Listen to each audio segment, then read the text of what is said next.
Capítulo de One Piece essa semana foi o puro suco do Power Scaling.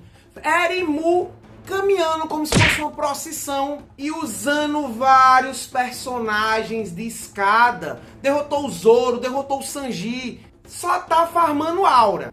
Só não consigo entender porque para alguns ele derrotou com uma explosão atômica e o Zoro foi uma gozadinha. Meteu uma porrinha preta no Zoro. O homem caiu, não se levantou mais, só um esperma negro de One Punch Man. Derrotou os outros de uma gozada. Vamos analisar esse capítulo nessa revisão que pode sim ser curta, porque como eu falei, o capítulo foi o suco do Power Level. Simbora para mais uma revisão de One Piece.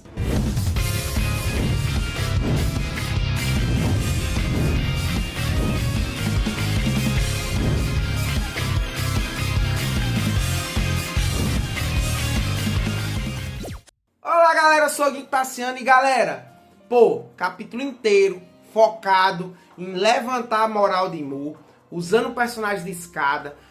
Foi o capítulo do Power Scaling. Tem gente que acha que o Oda não liga pra luta, que o Oda não importa, que isso é babaquice de fã. Não, o exagero disso mas que o Oda se preocupa com luta, com níveis de poder, ele se preocupa, tá no roteiro, tá nas entrelinhas e nesse capítulo aqui tá vomitado.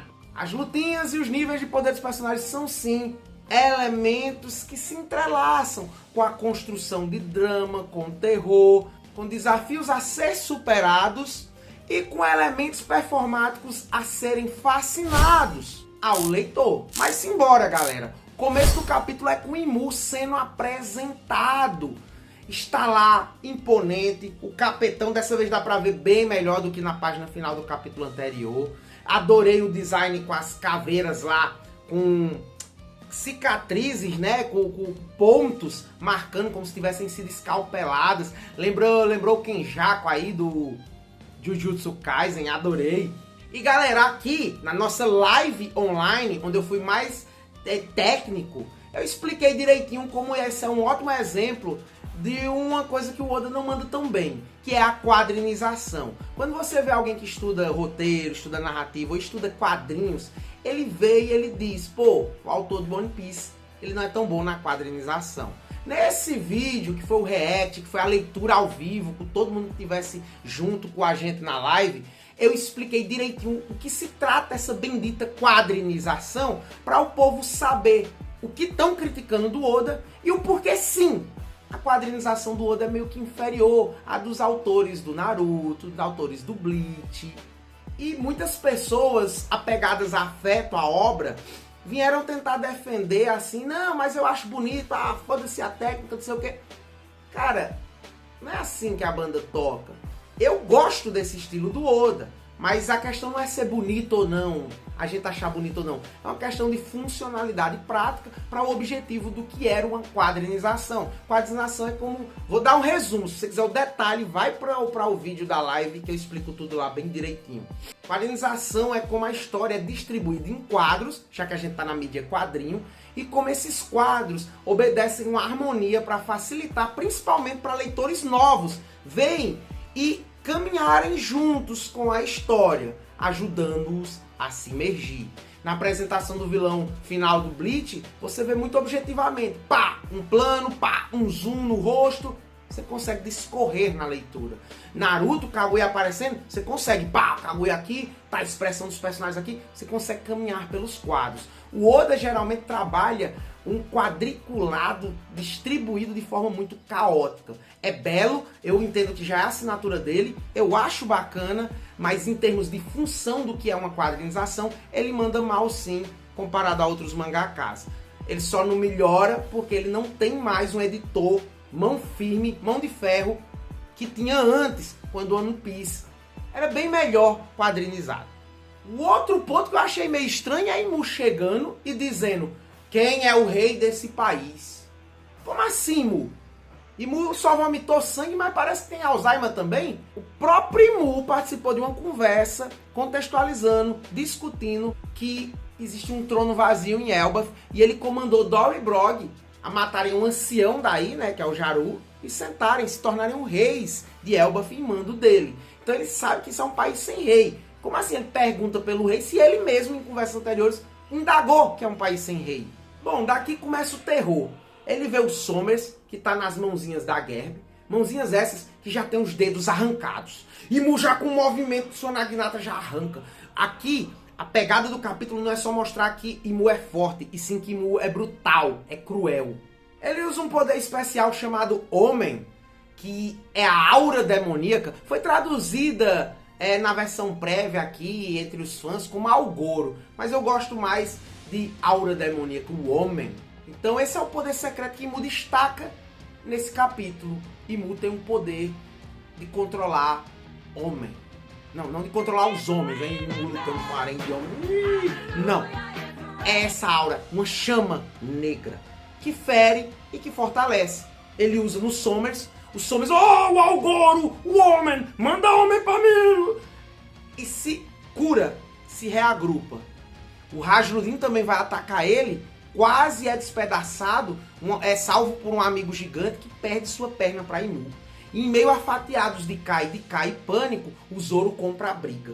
O Zoro já chega na apelação, no modo rei do inferno, Santório, Rengoku, cara. Já dá lapada e é parado pela cauda de Imu. Só a cauda parou o golpe do Zorão, já no seu estágio mais sério de levar a luta. E aqui que me revolta. Imu invoca esse homem, essa chama negra, e dá uma goipadinha no Zoro. Bate na cara do Zoro e ele cessa pra luta. Já tem que curar o homem dentro de casa. Como assim? Como assim? Só foi uma... E o Rajnudin, que foi dar o Gugni, o Imu invoca um morcegão, dá um raducão, uma explosão nuclear nos peitos do Rajnudin.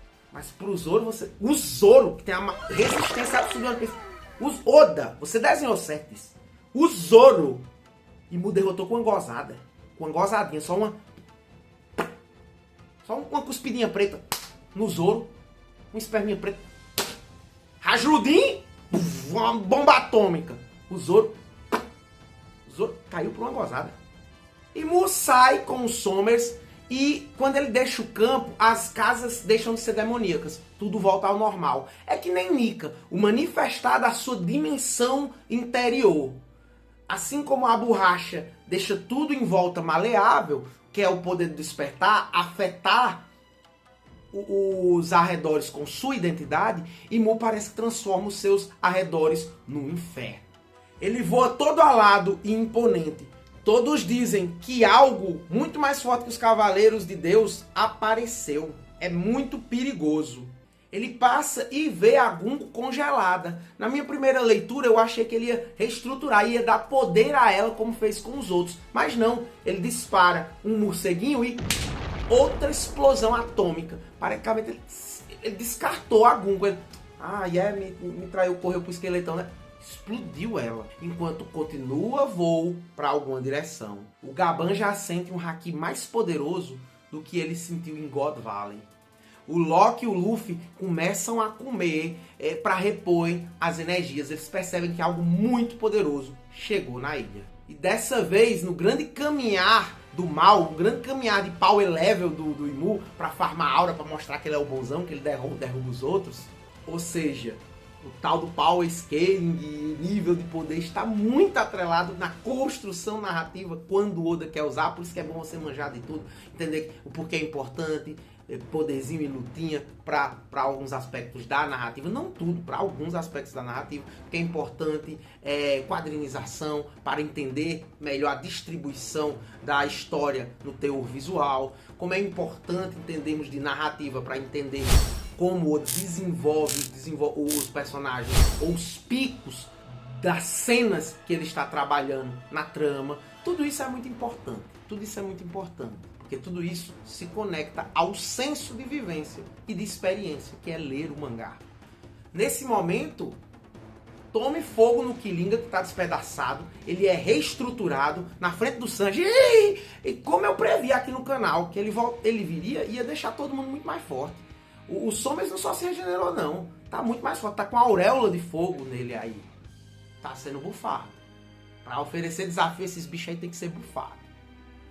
Mas o desafio mesmo É Imu. Sanjaço fica puto. Sanji, é o que? Quem mandou você regenerar ele? Dá um bicudo, o Imu bloqueia com o pernão também. E com os pés pegando fogo negro, dá uma bicudada de chama negra no Sanji. Tome outra explosão atômica pra derrubar o cozinheiro. Eu não entendi, porque realmente eu não entendi porque com o Zoro não foi esse pipoco atômico, não foi esses cogumelos, foi essas explosões. Foi uma gozadinha. Usou na cara do Zoro, o Zoro caiu. É a fraqueza do Zoro. E meio ao caos, e ele já ter eliminado os bosses dos Mugiwaras, chega o boss de Elbaf. Loki chega. Quem é você, compadre? Manda o papo. E Mu diz, estou procurando aquele que matou o meu servo Harold 14 anos atrás. E o Loki diz, ele não é seu servo, ele era meu pai. Entendo. Então é por sua existência que tudo desandou. Cara, o Loki fecha o mangá dizendo, eu sou Loki e minha existência é aqui, em Elbaf. Seu babaca! E temos o alarme marcando Imu versus Loki. Como eu disse, um capítulo bem filtrado, muito direto, focado só em farmar a aura de Imu, focado só em power level e construirmos, agora vem a parte narrativa que é importante, construirmos o senso de desafio. Como vão vencer Imu? Cara, por mais que Imu toque o terror, eu ainda tô achando muito gratuito nessa leitura. Ele não tá com metade do terror que eu sentia lendo o arco da Big Mom, lendo o arco do Kaido. Os 4 imperadores realmente eles dominam a atmosfera da tensão narrativa. E Mu ainda pra mim tá fazendo isso de forma forçada. Ainda não me convenceu. Eu vejo nessa leitura um grito desesperador do Oda de dizer, esse é o demônio fortão, esse é o demônio brabo. Com os Yonkus eu acho que era mais crível, mas isso é uma opinião muito pessoal minha. Deixem aí nos comentários se vocês estão comprando o terror de Imu ou se ele perde em construção de tensão comparado aos 4 imperadores entre a jornada do Luffy. Ficando por aqui, um forte abraço a todos vocês, tamo junto e valeu!